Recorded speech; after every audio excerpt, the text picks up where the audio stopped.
आप देख रहे हैं हमारा चैनल राइट टू लेफ्ट। तो मेरे चीज़ों आज की वीडियो में हम बात करेंगे दुनिया में अमन सलामती कैसे कायम होगी। आज के दौर में बहुत सारे लोग जद्दोजहद कर रहे हैं, बहुत सारे लोग मुख्तलिफ तरीके अपनाते हैं कि वो किसी न किसी तरीके से अमन सुकून को हासिल कर सकें, अपने माहौल में अपने घर में सलामती कायम कर सकें, लेकिन वो इसमें अक्सर नाकाम रहते हैं। इसकी वजह क्या होती है ये मैंने पिछली वीडियो में बताई थी। आज की वीडियो में मैं आपको बताऊंगा कि दुनिया में अमन और सलामती कैसे कायम होगी। इस पर मज़ीद बात करने से पहले आप सबसे गुजारिश है, अगर अभी तक आपने हमारे चैनल को सब्सक्राइब नहीं किया तो चैनल को सब्सक्राइब कर लो, क्योंकि इसी तरह मैं कलाम के वीडियोज़ आपके लिए लाता रहता हूँ ताकि आप खुदावंद के कलाम को सीख सको, समझ सको और खुदावंद के कलाम से बरकत हासिल कर सको। तो मेरे अज़ीज़ों आज की वीडियो का टॉपिक है कि दुनिया में अमन और सलामती कैसे कायम होगी। तो मेरे अज़ीज़ों मैं आपको बताता चलूँ कि ये इंसान की कोशिशों से नहीं बल्कि खुदा की बादशाहत से कायम होगी।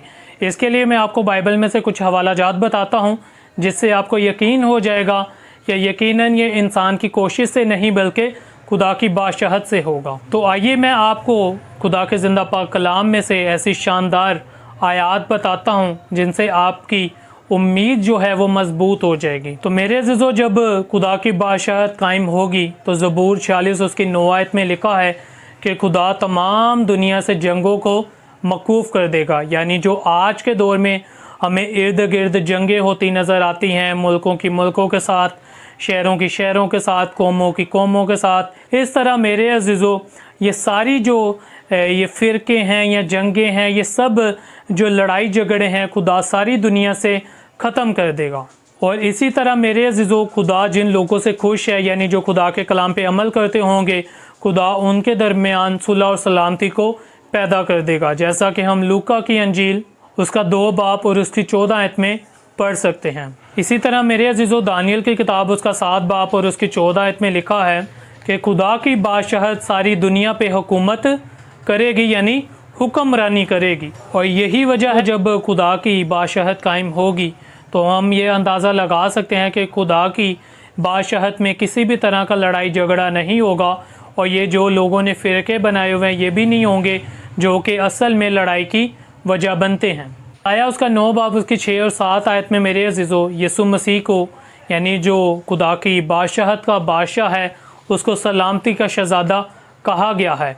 इसी वजह से मेरे अज़ीज़ों जब यीशु मसीह बादशाहत के बादशाह होंगे तो वहाँ पे मेरे अज़ीज़ों अमन और सलामती होगी। और मेरे अज़ीज़ों हम जानते हैं कि खुदा को लड़ाई झगड़ों से नफ़रत है और खुदा को लड़ाई झगड़ा बिल्कुल भी पसंद नहीं है। और इसी वजह से मेरे अज़ीज़ों खुदा की बादशाहत में लड़ाई झगड़े नहीं होंगे और ना ही ऐसे लोग वहाँ पे होंगे जो लड़ाई झगड़े करते होंगे या जो जुल्म के दोस्त होंगे, जैसा कि हम ज़बूर 11 उसकी 5 आयत में पढ़ सकते हैं। इसके अलावा इमसाल की किताब उसका 2 बाब और उसकी 22 आयत में भी पढ़ सकते हैं। तो मेरे अज़ीज़ों आज हमें भी ज़रूरत है कि हम खुदावंद के ज़िंदा पाक कलाम में से ये सीखें कि सुलह सलामती से कैसे रहा जाता है। अगर हम चाहते हैं कि हम भी खुदा की बादशाहत में दाखिल हो, अगर हम भी लड़ाई झगड़ा करते हैं, अगर हम भी जुल्म के दोस्त हैं, अगर हम भी दूसरों का बुरा चाहते हैं, अगर हम भी और भी बहुत सारी ऐसी चीज़ें करते हैं जो खुदा को नहीं पसंद, तो फिर हम खुदा की बादशाहत में नहीं जा सकते। तो आज हमें ज़रूरत है हम खुदा के ज़िंदा पाक कलाम को सीखें, उस पर अमल करें और उसके मुताबिक ज़िंदगी गुजारें। तो फिर हम भी खुदा की बादशाहत के वारिस होंगे और खुदा की बादशाहत में हमेशा तक रह सकेंगे। यकीनन आज की वीडियो से आपको बहुत बरकत मिली होगी। अगर अभी तक आपने हमारे चैनल को सब्सक्राइब नहीं किया तो चैनल को सब्सक्राइब कर लो, क्योंकि इसी तरह मैं कलाम की वीडियोज़ आपके लिए लाता रहता हूँ ताकि आप खुदावंद के कलाम को सीख सको, समझ सको और खुदावंद के कलाम से बरकत हासिल कर सको। Thank you so much. God bless.